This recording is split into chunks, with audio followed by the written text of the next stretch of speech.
प्यारो आगम में कहाँ गया है, मनता मयिमम अभयम विदित्ता। प्राणी जीवन जीते हैं और सामान्यतया प्राणी में अभय रहने की आकांक्षा भावना रहती है कि मैं भयभीत न बनूं, अभय रहूं। आदमी को भय किस चीज का लगता है? भय का मूल तत्व है दुख। आदमी दुख से डरता है कि मुझे कष्ट न हो जाए। बीमारी एक कष्ट है, दुख है। आदमी बीमारी से बचना चाहता है।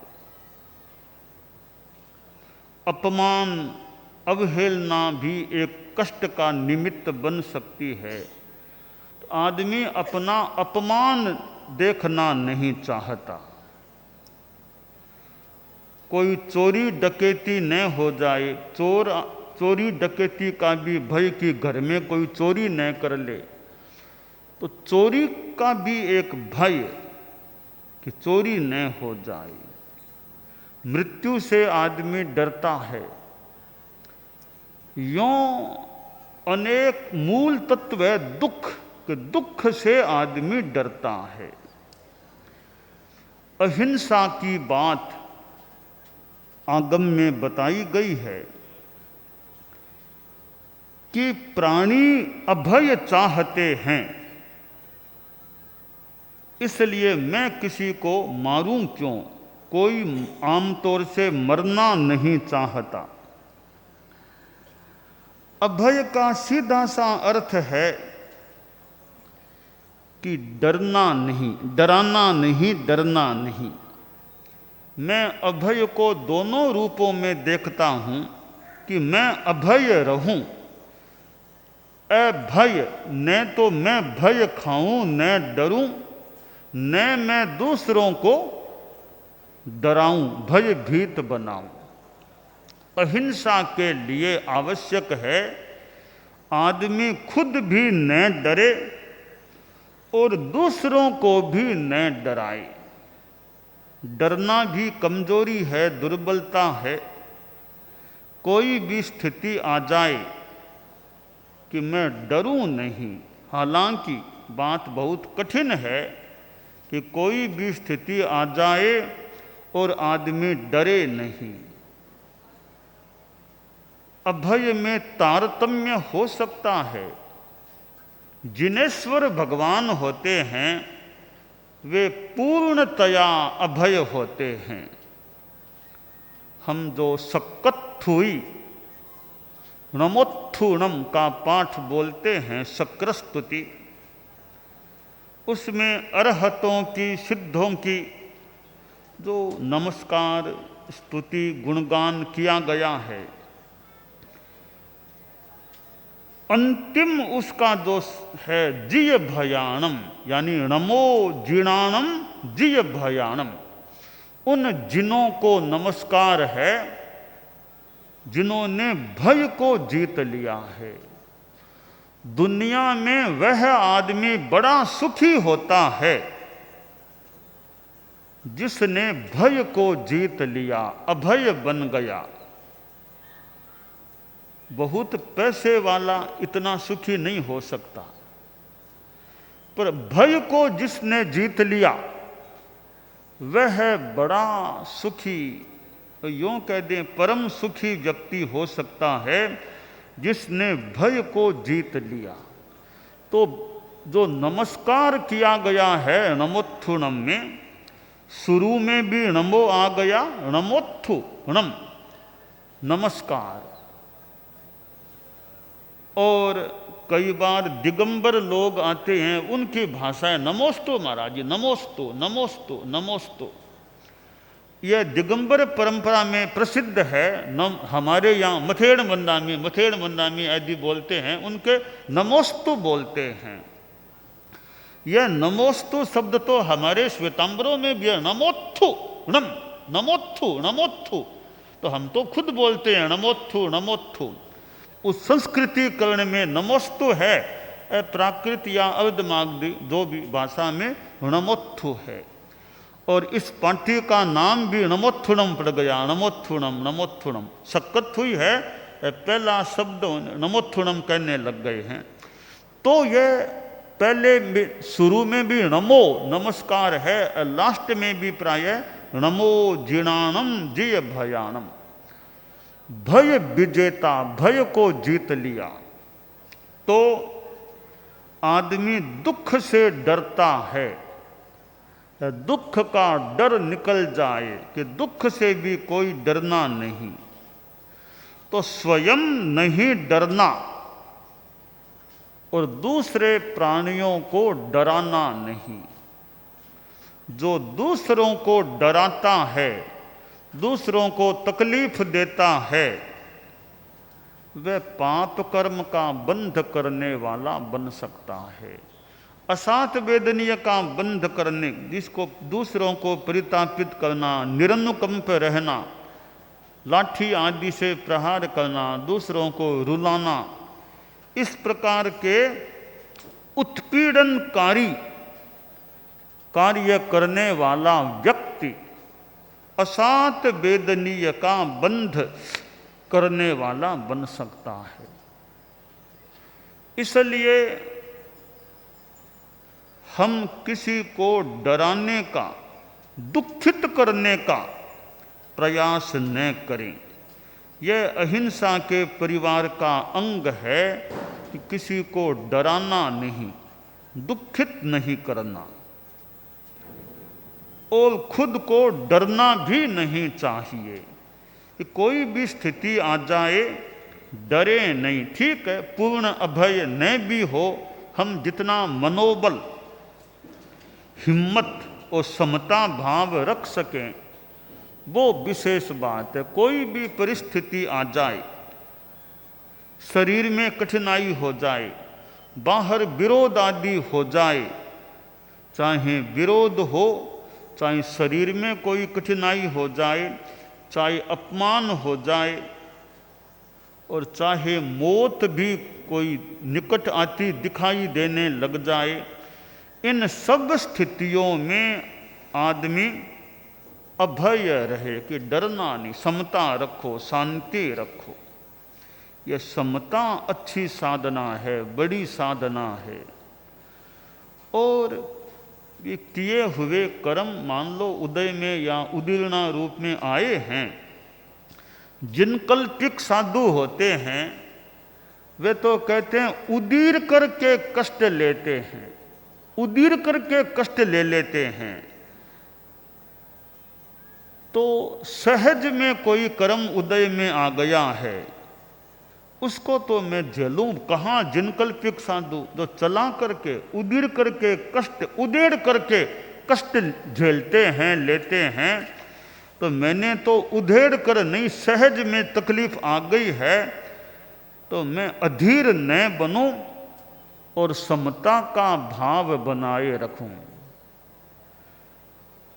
दूसरों को भयभीत नहीं करना, दूसरों को अभय दान दे देना, प्राणियों को अभय दान देना, यह दान की जो बात है आगम वाङ्मय में ये दान बताए गए हैं। और आचार्य भिक्षु के 10 दान की ढाल भी है आश्रय। 10 दानों में धर्म दान, और धर्मदान का एक प्रकार है अभय दान, कि 6 काय के जीवों को मारने का त्याग करके 6 काय के जीवों को अभय दान देना, अभय दान दे देना सब प्राणियों को। दानान शिष्ठम अभयपयानम, अनेक प्रकार के दान हैं। अन्न दान हो सकता है, औषध दान हो सकता है, शिक्षा ज्ञान दान हो सकता है, और यह अभय दान कि दानों में श्रेष्ठ दान अभय प्रदान है, अभय देना है। तो प्राणियों को अभय कैसे दिया जाए कि मैं किसी को नहीं मारूं, मैं किसी को नहीं मारूंगा, मुझे कोई तकलीफ दे तो दे दे, मैं किसी पर आक्रमण नहीं करूंगा। चलाकर तो आक्रमण करना ही नहीं, मेरे पर कोई आक्रमण कर दे तो भी मैं वापस उसको मारूंगा नहीं। यह बहुत ऊंची स्थिति है अहिंसा की कि दूसरा मुझे कष्ट देने का प्रयास करे तो भी मैं उसको नहीं मारूंगा। मैं अहिंसा की साधना में अडिग रहूं।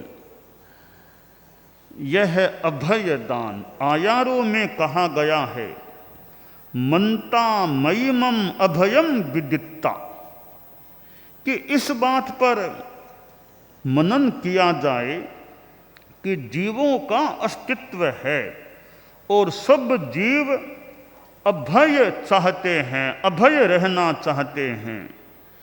तो इसलिए किसी की हिंसा नहीं करना। अभय का यह भी अर्थ किया गया है, सात सुख परिनिर्वाण अभय, इन चारों को एकार्थक भी बताया गया है। सातम सुखम परिनिर्वाणम अभयम इत्येषा मेकार्थता प्रतिपाद्यता। इन चारों को एकार्थक माना गया कि अभय कह दो, सात कह दो, सुख कह दो, परिनिर्वाण कह दो। तो जब भय नहीं रहता तो सुख भी मिलता है, साता भी रहती है और परिनिर्वाण भी होता है। तो प्राणी अभय चाहते हैं तो मैं उनको भयभीत क्यों करूं, किसी को डराऊं नहीं। और इधर अहिंसा के लिए अपेक्षित है अहिंसा का साधक स्वयं भी डरे नहीं, किसी से डरना नहीं। यह नहीं डरना बहुत ऊंची बात है। व्यवहार में मैं देखता हूं तो भय दो प्रकार का होता है, दो प्रकार का भय होता है। एक भय जिसे मैं सात्विक भय या प्रशस्त भय कहना चाहूं, यानी सात्विक भय कह दें, और एक है अप्रशस्त भय। सात्विक भय या तामस भय, दूसरा तामस भय, असात्विक भय, अप्रशस्त भय। तो भय दो प्रकार के हो जाते हैं, सात्विक भय, असात्विक भय मान लें। सात्विक भय हमारे व्यवहार में हितकर भी एक सीमा तक हो सकता है। कैसे कि हर डर गुरु डर गांव डर, डर करनी में सार, तुलसी डरे सो उबरे गाफिल खावे मार। आचार्य महाप्रज्ञ जी के जीवन का प्रसंग है। संभवतः परम पूज्य कालूगणी ने यह दोहा बताया बाल मुनि जी को, हर डर गुरु डर गांव डर, डर करनी में सार, तुलसी डरे सो उबरे गाफिल खावे मार। इसमें तुलसी नाम आ गया। संभवतः आचार्य श्री महाप्रज्ञ जी बच्चे थे, उन्होंने समझा कि तुलसी डरे तो मुनि तुलसी से डरेगा, उसका अच्छा रहेगा। तो मुनि तुलसी का अर्थ, तुलसी नाम साम्य है, गोस्वामी भी तुलसीदास जी और इधर आचार्य तुलसी। तुलसी नाम तो अनेक के हैं, महाप्रज्ञ नाम संभवतः कम मिलते हैं। महाप्रज्ञ नाम अपने आप में एक कहीं कोई मिल जाए तो ज़्यादातर महाप्रज्ञ नाम एक आचार्य महाप्रज्ञ जी के लिए प्रसिद्ध है। और लगभग प्राय यूँ महाप्रज्ञ नाम का आदमी संभवतः प्राय परिचय में, जानकारी में। तो तुलसी नाम तो और का भी है। तुलसी नाम से तो थोड़ा कन्फ्यूजन हो सकता है, तुलसी कौन से हैं, गोस्वामी तुलसीदास जी हैं और आचार्य तुलसी हैं कि तुलसी नाम के तो कई हमारे श्रावकों में गृहस्थों में कोई तुलसी नाम के मिल जाएं, पर महाप्रज्ञ नाम संभवतः रेयर, बहुत ही रेयर मिलता होगा। आचार्य महाप्रज्ञ जी के लिए वो प्रसिद्ध हमारे लिए है। तो खैर प्रशस्त भय कि अपने मेरे से बड़े हैं, जैसे बच्चों के लिए माँ बाप हैं, पिता हैं, थोड़ा पिता का भय है तो बच्चा अनेक गलत कामों से बचा हुआ रह सकता है। परिवार में आप लोग पारिवारिक जीवन जीने वाले हो सकते हैं।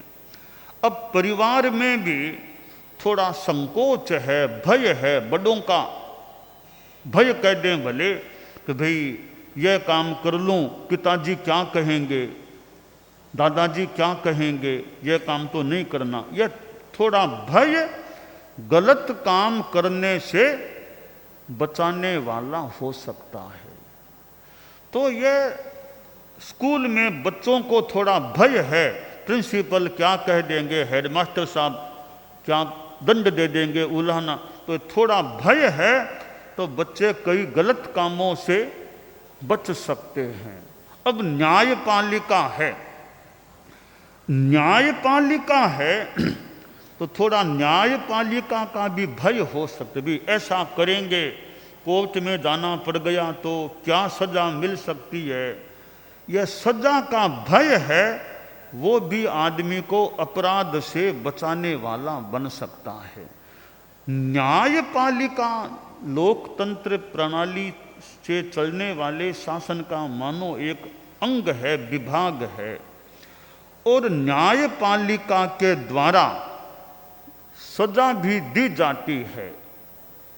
कोई सोचे कि भी सजा क्यों दी जाए, यह तो एक उत्पीड़न है, कष्ट है, दुख देना है, सजा क्यों दी जाए। पर सजा देने से दो लाभ हो सकते हैं। जिसको सजा मिले वो भी भविष्य के लिए सोच सकता है कि आइंदा मुझे अब ऐसा अपराध नहीं करना जिससे सजा भोगनी पड़े।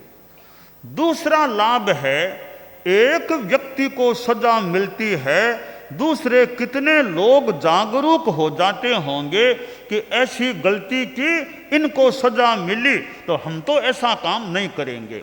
तो एक को सजा मिलती है, अनेकों के लिए वह बोध पाठ हो सकता है। न्यायपालिका आखिर मानो इसलिए कि भाई जनता शांति में रहे, कोई किसी को दुख न दे, अपराध न करे, इसलिए यह न्यायपालिका, पुलिस, इस दृष्टि से भी इस महकमे का अपना महत्व हो सकता है। आयारों में जो कहा गया है, मनता मयिमम अभयम विदित्ता, कि मतिमान आदमी ध्यान दे कि भी ये और भी, मैं अकेला नहीं, और भी प्राणी हैं, मैं अकेला नहीं हूँ, और कितने प्राणी हैं, ये अभय रहना चाहते हैं। हम सामुदायिक जीवन जीते हैं, आप लोग भी परिवार में, समाज में जीते हैं। तो एक नए से विचार करें तो मैं अकेला हूँ, मेरी आत्मा अकेली है। अब दूसरे कोण से विचार करें कि मैं अकेला नहीं, हम कितने साथ में हैं। हमारे यहाँ जैसे संत लोग हैं, मान लो कि आजकल तो फिर भी थोड़ी अब सुगमता, थोड़ा प्राचीन काल में जाएं, और आज भी कहीं हो जाए कि गोचरी गए, गोचरी में एक ही रोटी मिली है, एक ही रोटी मिली है, 4 संत हैं सिंगाड़े में। अब एक साधु सोचे सारी रोटी मैं ही खा लूं, नहीं, देखो 3 संत और भी तो हैं, या तो 4 टुकड़े कर लो, एक रोटी के 4 टुकड़े करो, क्योंकि मैं अकेला नहीं हूं, हम 4 हैं, तो चारों को मिली रोटी एक ही है, तो 4 टुकड़े करके थोड़ा थोड़ा चारों खा ले। व्यों पारस्परिकता अच्छी है तो भाई अपने व्यवहार से, जिसको ज़्यादा, कोई बच्चा साधु है उसको पहले खिला दो, बच्चे साधु को पहले खिलाओ, बीमार का पहले ध्यान दे लो, क्योंकि आपसी अच्छे संबंध हैं। पर अकेला खा जाए, आगम में कहा गया असंविभागी नहु तस्य मोक्षो। जो संविभाग नहीं करने वाला है, संविभाग नहीं करता, उसको मोक्ष नहीं मिलता। आप लोग परिवार में, समाज में रहने वाले हैं। एक परिवार में मान लो 4 भाई हैं। अब एक भाई सोचे ज़्यादा संपत्ति मुझे मिल जाए, तो 3 भाई और भी तो हैं पीछे, उनके भी तो परिवार, तो अकेला मैं ज़्यादा क्यों ले लूं? 4 भाई हैं तो या तो चारों को बराबर का हिस्सा मिले तो मान लो समविभाग हो रहा है। यह संसारिक दृष्टि से सांसारिक समविभाग है। अकेला ज़्यादा हड़पने का प्रयास करेगा तो फिर 3 भाइयों के मन में उसके प्रति इज्जत और सम्मान की भावना कम हो सकेगी। 4 में बड़ा भाई है, अब बड़े भाई का बड़प्पन कितना, वो महत्वपूर्ण बात है कि भी 3 भाई बड़े भाई का मान सम्मान क्यों रखेंगे? एक तो ठीक है बड़े भाई हैं तो रखें, दूसरा पक्ष यह होगा कि बड़ा भाई छोटे भाइयों का ध्यान रखेगा। बड़ा भाई छोटे भाइयों से की संपत्ति हड़पने का प्रयास नहीं, मौके पर उनका ध्यान देने वाला होगा, उनके हित का चिंतन करने वाला होगा। तो छोटे भाइयों में बड़े भाई के प्रति ज़्यादा एक अच्छा सम्मान का भाव रह सकता है। बड़ा भाई, छोटे भाई बहुत छोटे हैं, मान लो पिताजी तो रहे नहीं संसार में, तो बड़ा भाई पिता की भूमिका निभाता है। अपने छोटे छोटे भाइयों को पढ़ाना, लिखाना, तैयार करना, संसार में उनकी शादियां करना, उनको काम धंधे में लगा देना, एक पिता की भूमिका का निर्वहन करता है। तो कभी छोटे भाई सोचेंगे भाई हमारे तो भाई जी यही हमारे पिताजी के समान हैं, हम तो बच्चे थे, हम बच्चों को इन्होंने संभाला था, मूल पिताजी की तो डेथ हो गई थी, बाद में हमारी पढ़ाई लिखाई काम धंधे में लगाना, हमारी शादी कराना, सारा जिम्मा इन्होंने निभाया है, तो ये हमारे लिए तो पिता के समान ही हैं। तो बड़ा भाई अगर छोटों का ध्यान देता है तो छोटे भी बड़े भाई का ज़्यादा मान सम्मान इज्जत का ध्यान दे सकते हैं। तो आयारों में जो कहा गया है कि मनता मयिमम अभयम विदित्ता, कि भी दूसरों को भी देखे मैं अकेला नहीं हूँ। तो 4 साधु हैं, 1 रोटी मिली है, तो 1 रोटी के 4 हिस्से कर लो, चारों चौथाई चौथाई रोटी ले लो, अथवा पारस्परिकता से बीमार को और को बच्चे को विशेष ध्यान दे करके व्यवस्था कर लो। यह नहीं सोचे मैं ही सारा खा लूँ। तो पानी है, अब साधुओं को मान लो, आजकल तो संभवतः इतनी स्थिति प्रायः नहीं आती होगी, कोई जमाने में पानी भी कम मिलता, कि पानी कम मिला है, कोई अकेला ही पानी ज़्यादा पी ले तो प्यास तो औरों को भी लगती, मैं अकेला ही सारा ज़्यादा पानी पी लूँ।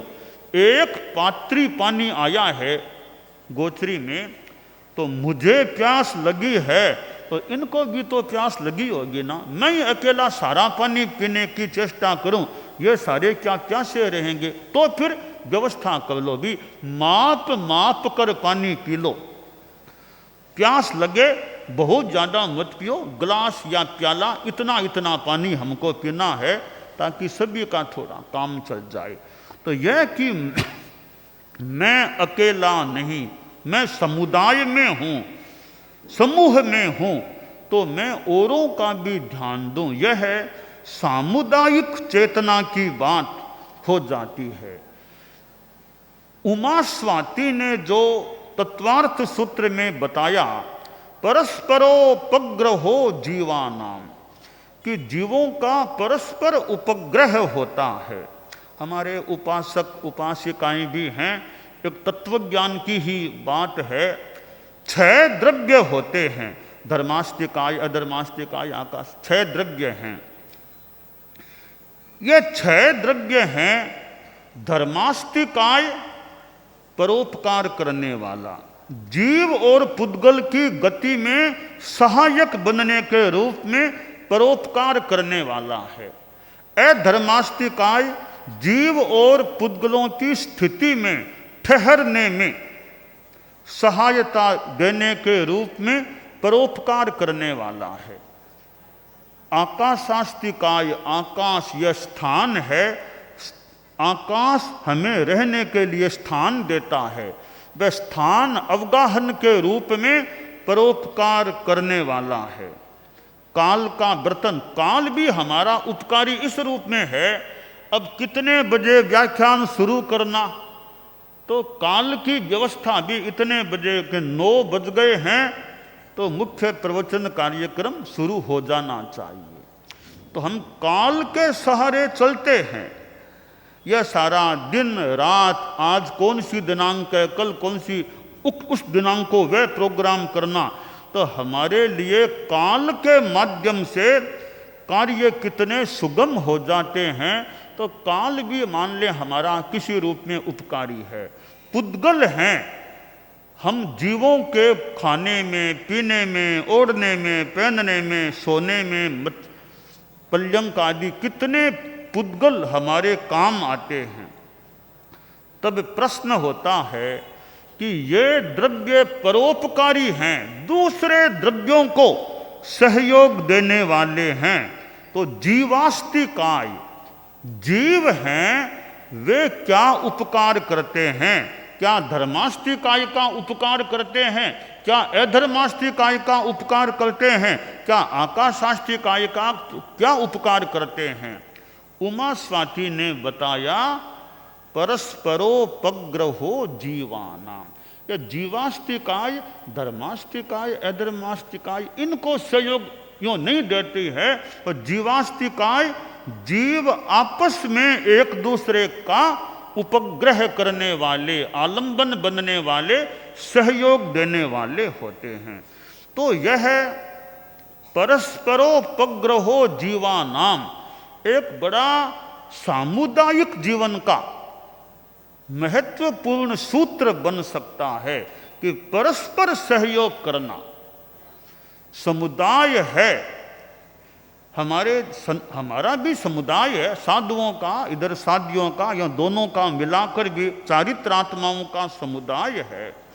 कि एक साधु अस्वस्थ हो गया, ठीक है, वो अस्वस्थ है, तो दूसरे साधु कोई उसे हॉस्पिटल ले जा रहे हैं, डॉक्टर से बात हो रही है, उसके चिकित्सा का ध्यान दिया जा रहा है। क्यों? कि परस्परोपग्रहो जीवानाम। छोटा साधु है, बाल मुनि है, बहुत बच्चा है, अब उसकी सेवा की जा रही है, उसके कपड़े धोना, उसके उपकरणों को संभालना, उसको सिखाना, पढ़ाना, संस्कार देना। तो छोटे बच्चे साधु की, बाल साधु की बड़े संत दूसरे सेवा कर रहे हैं। वो बच्चा थोड़ा बड़ा हो गया, वो बच्चा फिर बड़ों की सेवा करने लग सकता है। तो यह परस्पर उपग्रह की बात हो जाती है।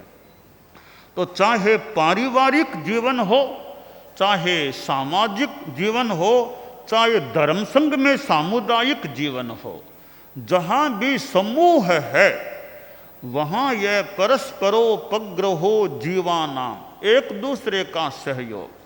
हमारे सेवा केंद्र हैं, कई चारित्रात्माओं ने कितनी सेवा दी है, कितने घूमे हैं, यात्राएं की हैं, और भी सेवाएं दी हैं। अब वे मान लो वृद्ध हो गए हैं, अब उनको सेवा चाहिए, तो सेवा केंद्रों में या किसी क्षेत्र में उनको रख दिया गया है। उनके साथ वाले या नियुक्त सिंघाड़ा आदि वे उनकी सेवा करें। सेवा केंद्रों में जो रहने वाले साधु साध्वियाँ हैं, सिंघाड़े जाते हैं, समूह जाते हैं, उनकी सेवा करते हैं। एक एक वर्ष की चाकरी के रूप में दायित्व जिम्मा आता है। तो यह क्या हुआ? परस्परोपग्रहो जीवानाम। उन्होंने सेवा दी थी, अब उनकी सेवा हो रही है। और कोई दूसरे ने सेवा नहीं भी दी, कोई बात नहीं, तो भी उसकी सेवा तो होनी चाहिए। उसने सेवा दी या नहीं दी यह गौण बात है। वो सदस्य है हमारे समुदाय का, तो वो आज बीमार है तो उसकी सेवा तो होनी चाहिए। तो उमा स्वाति का जो यह सूत्र है तत्वार्थ का है, परस्परोपग्रहो जीवानाम। यूं तो थोड़ा तात्विक है भी, धर्मास्तिकाय अधर्मास्तिकाय आदि दूसरों को सहयोग देते हैं, तो जीवास्तिकाय किसको सहयोग देता है देती है, तो कहा भी यह दूसरों को तो मान लो यो नहीं दे, पर परस्परोपग्रह जीव जीव आपस में एक दूसरे के उपग्रह और आलम्बन बन जाते हैं। तो हम एक निश्चय नय का विचार, मैं अकेला हूं, अकेला आया है आदमी, आदमी अकेला जाता, हर प्राणी आता है कभी चला जाता है, खुद के कर्म खुद को भोगने होते हैं। इस माने में हम सोचें मैं अकेला हूं, मैं अकेला हूं, पर जहां व्यवहार की भूमिका पर देखें तो मैं अकेला कहाँ, कितने मेरे साथ हैं।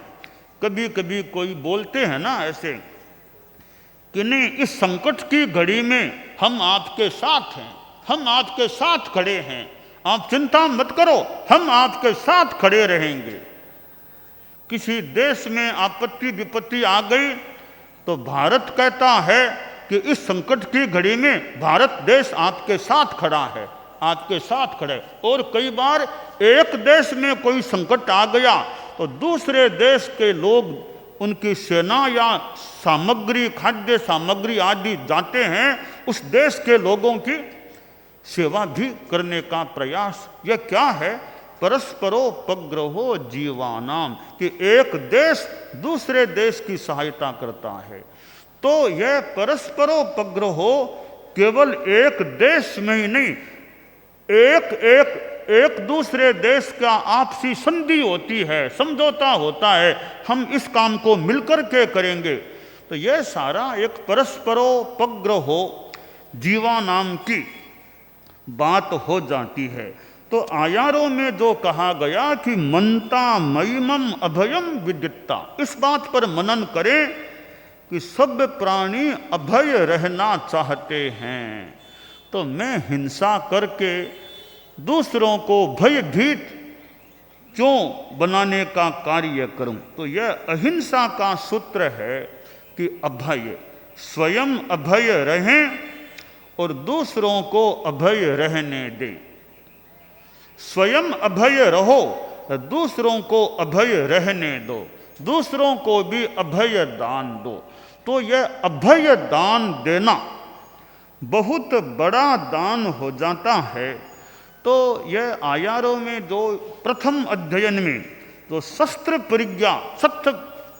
परिज्ञा वाला जो अध्ययन है, इसमें 6 काय के जीवों के संदर्भ में हिंसा से बचने की जो बात, अहिंसा की बात है, तो हम 6 काय के, 10 काय तो फिर भी कुछ बड़े प्राणी हैं, ये छोटे प्राणी पृथ्वी काय, अप काय, तेजस काय, वायु काय, वनस्पति काय, इन प्राणियों के प्रति भी हमारी अहिंसा की भावना रहे।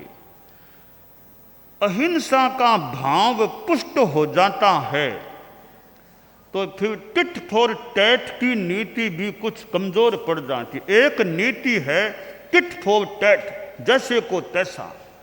जैसे को तैसा यह एक सामान्य नीति हो सकती है और या एक सामाजिक स्तर पर गृहस्थों के जीवन की नीति हो सकती है, पर साधु की नीति टिट फॉर टैट वाली नहीं होनी चाहिए कि मुझे कोई तकलीफ देगा तो मैं भी तकलीफ दूंगा। यह नीति साधु की, अध्यात्म की ऊंची भूमिका में नहीं होनी चाहिए कि ईंट का जवाब पत्थर से देना।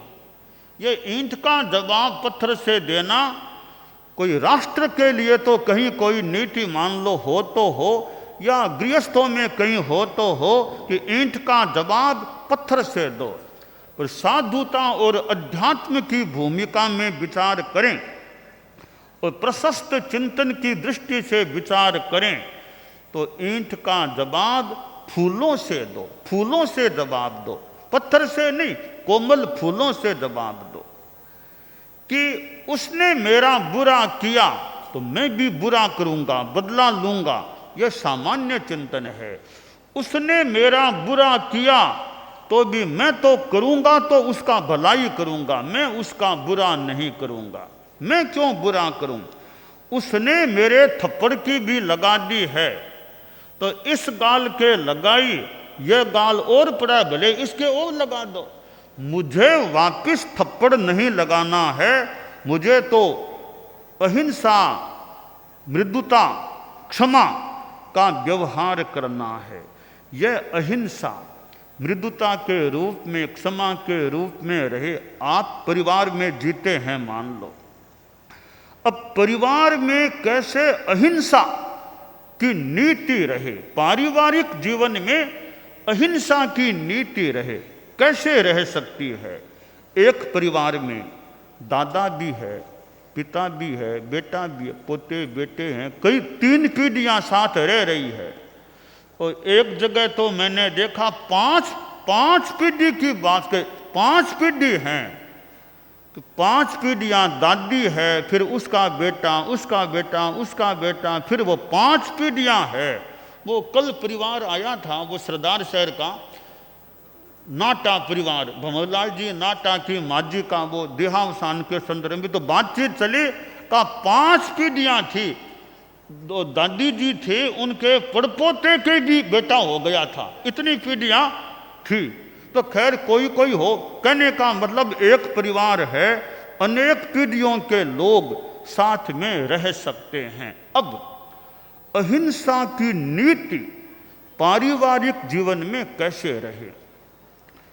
ठीक है, जो बड़े हैं, कभी कुछ कड़ा भी मान लो कहना पड़ जाए, कुछ न कहेंगे, कुछ भी नहीं कहें, तो फिर तो राम राज, कहते हैं राम राज बरतेगा, फिर तो परिवार में दूषण आ सकते हैं। यह राम राज शब्द है, इसके 2 मीनिंग हो जाते हैं। राम राज का 2 अर्थ निकल सकते हैं।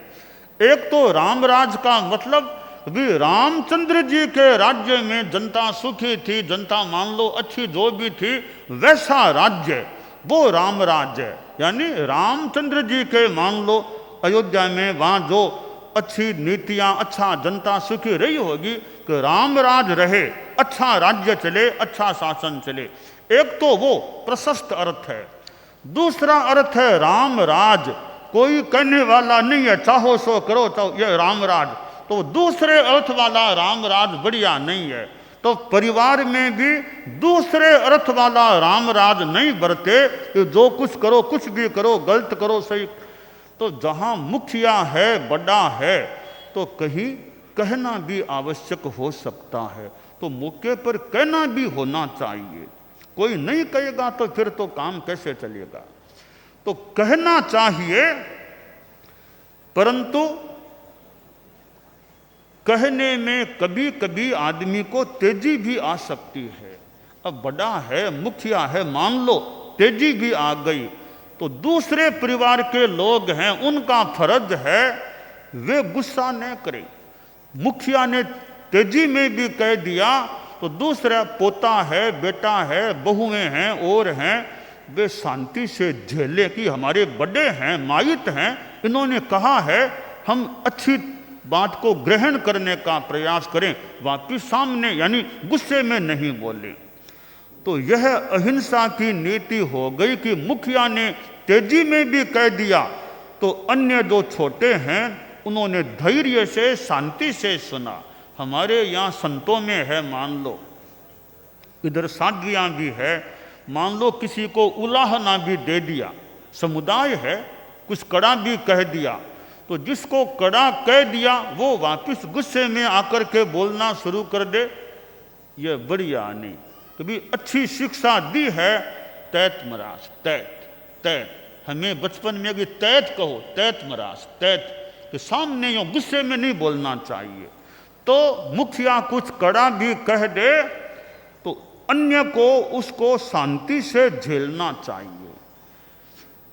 और शांति से झेलेंगे तो मुखिया भी सोचेगा, अरे मैंने कहा तो था, इन लोगों ने कितना शांति से धैर्य से मेरी बात को सुना है, तो मुखिया के मन पर भी अच्छा असर हो सकेगा।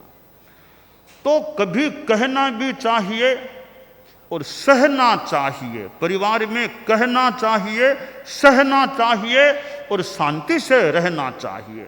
हालांकि मुखिया जो हैं उनको भी अपना चिंतन रखना चाहिए कि बार बार कड़ा नहीं कहना चाहिए, बार बार नहीं डांटना चाहिए, कि बार बार डांटेंगे, एक दिन में 2 बार 3 बार बार बार डांटना है, तो मुखिया व्यक्तियों के लिए यह सलाह है, परामर्श है कि मुखिया हैं तो बार बार गुस्से में नहीं डांटना। हाँ, कभी कभार मान लो कह दिया, बार बार गुस्से में डांटने से थोड़ा कुछ गलत असर हो सकता है। तो कभी कभी तो मान लो कड़ाई से भी मान लो कह दिया, कहना पड़ा या कड़ी बात कहनी पड़ी, पर बार बार डांटना, गुस्से में नहीं डांटना चाहिए, तरीके से कहना चाहिए। एक बात को बड़े वात्सल्य भाव के साथ भी कहा जा सकता है। एक उदाहरण है, संत लोग यों आ रहे थे, रात्रि का समय था, तो वो ओगे से पूंज करके चलने की हमारी विधि, कि रात को चलें तो रजो हवन से पूंज कर चलें, पर कई संत थोड़ा पूंजने में ओगा उनका नीचे पूरा नहीं टिकता, थोड़ा ऊंचा रह जाता, नीचे नहीं टिकता। तो जो मुखिया थे उन्होंने सोचा कि इनको थोड़ा प्रतिबोध दें कि ओगा नीचे टिका करके अच्छी तरह पूंजें। तो मुखिया थे, उन्होंने कहा कि संतों ये बताओ, तुम्हें जानकारी है क्या, देवता होते हैं, देवों के पांव धरती से कितने ऊंचे रहते हैं? तो संतों ने कईयों को पता कि हाँ मेरा कि 4 अंगुल ऊंचे रहते हैं, कि देवों के पांव धरती से 4 अंगुल ऊंचे रहते हैं। तो मुखिया ने दूसरा प्रश्न किया कि संतों के रजो हरण धरती से कितने ऊंचे रहते हैं? संतों के रजो हरण धरती से कितने अंगुल ऊंचे रहते हैं? तब संत समझे, रे हमें तो प्रतिबोध दिया जा रहा है कि ओगे नीचे जमीन के लगा करके पूंजो। तो कड़ाई से कहने की बात नहीं, एक तत्वज्ञान की बात के माध्यम से एक संतों को प्रतिबोध देने का प्रयास कि देवों के पांव तो मान लें 4 अंगुल ऊंचे रहते हैं, तो संतों के ओगे 4 अंगुल ऊंचे न रहें, वे धरती पर स्पृष्ट होकर के यानी प्रमाजन होना चाहिए। तो मुखिया है तो ठीक है, कभी कभार मान लो कड़ी बात भी कह दी, पर कोमलता से तरीके से काम हो सकता है। तो बार बार गुस्सा नहीं करना चाहिए, बार बार नहीं डांटना चाहिए। कभी मान लो कड़ी बात भी कह दी, बाकी तरीके से बात कही जाए, और कभी मौका आने पर कहेंगे, अभी नहीं कहकर मौका आने। हमारे यहाँ एक बार यूँ कहा गया कि संत गोचरी जाकर आए हैं, कि ऐसे एक सिंगाड़ा है कि सिंगाड़े में एक संत गोचरी करने वाला है, वो दूसरे प्रहर में धूप में जाकर के, दूर जाकर के गोचरी लेकर आया है। अब गोचरी में थोड़ा ज़्यादा आ गया, कुछ आ गया, अब उसको कहना है, तो हमने सुना कि गोचरी लेकर आया है, उसको आते ही कुछ मत कहो, उसको ठंडा होने दो, पैर धो ले, बाद में कहो, एकदम आते ही उसको नहीं कहना। बेचारा यूं ही गर्मी में आया है तप करके, आते ही फिर कड़ा कहोगे और ज़्यादा उसे कष्ट हो सकता है, तो शांति से बाद में कह देना चाहिए। तो यूं आयारों में जो कहा गया है, मनता मयिमम अभयम विदित्ता, कि मतिमान मनन करे कि प्राणी अभय रहना चाहते हैं, तो मैं दूसरों को भयभीत करने का प्रयास क्यों करूं? तो यह निश्चय नहीं में मैं अकेला हूं, पर अहिंसा की दृष्टि से मैं अकेला हूं भी, पर दूसरे भी प्राणी हैं।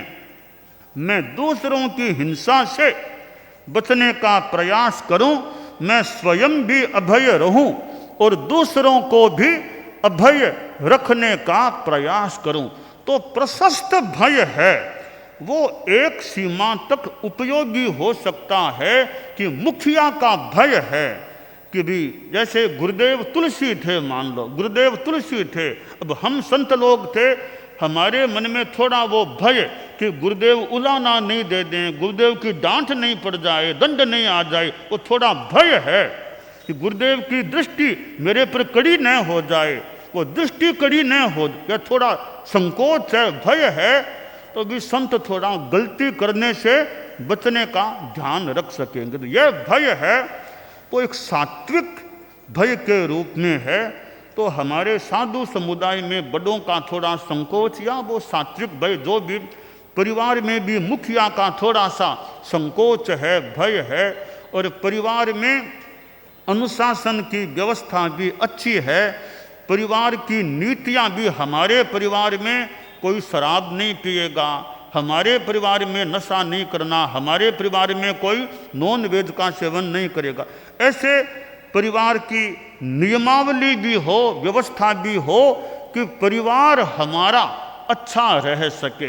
तो यह आयारों में जो यह अहिंसा की बात आई है, हम अहिंसा को व्यापक दृष्टि से देखें कि पारिवारिक जीवन में भी अहिंसा, सामाजिक जीवन में भी अहिंसा, समाज में भी कि अहिंसा रहे।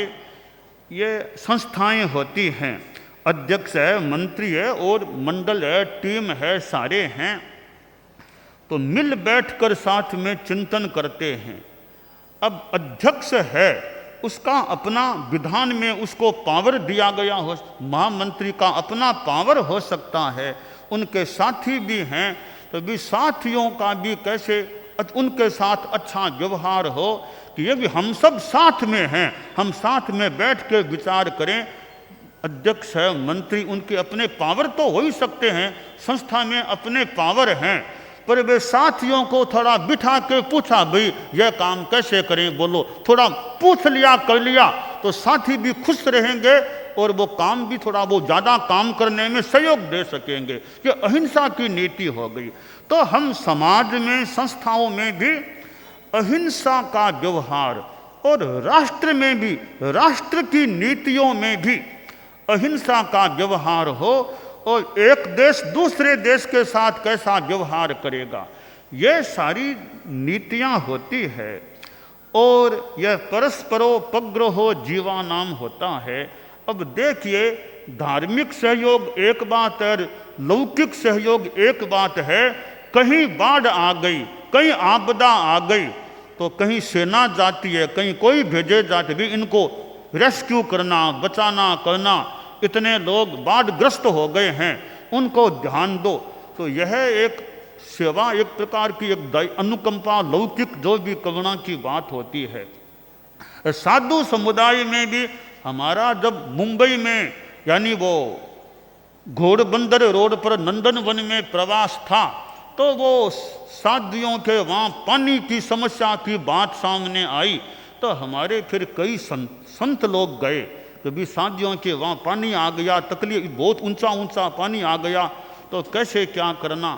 तो खैर मेरा थोड़ा साथ में इंगित वगैरह तो मान ही ले, संत लोग गए, कई संतों की वो टीम सी हो गई, और उन्होंने रेडी या जो भी रेडी में साध्वी जी को बिठा उस पानी में से पार लगाया।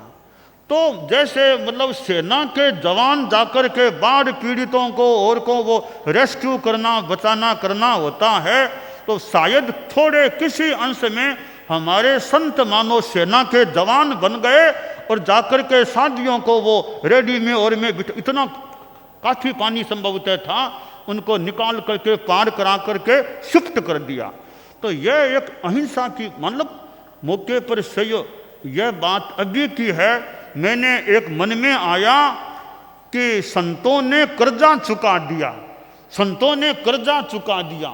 व्यवहार की स्थूल भाषा की बात है, कर्जा कैसे चुका दिया कि श्रीमद् जयाचार्य के समय संत लोग यूं बेहोश हो गए, विदासर की घटना है, वो हमारा गीत भी है ना, धग धग ताखीरा बरसा विदासर, मैं धग धग ताखीरा बरसा बिदासर में, हो गया से बेहोश संत बाकी जियो। चार्य स्तव न सुनाई, जयाचार्य